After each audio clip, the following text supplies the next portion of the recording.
today I'll be showing you how to make a delicious Italian dessert, panna cotta. Let's get started.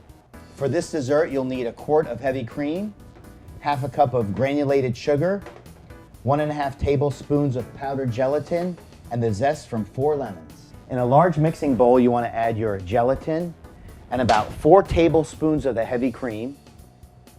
Add the rest of the heavy cream to your pot, along with the sugar and the lemon zest. We're going to give that a little mix and let it come to a boil. And for panna cotta, you want to use plain gelatin. The gelatin is now softened. The cream has come to a boil. We're ready to strain out the lemon zest because we just want the flavor. We're going to mix it up and we're almost done.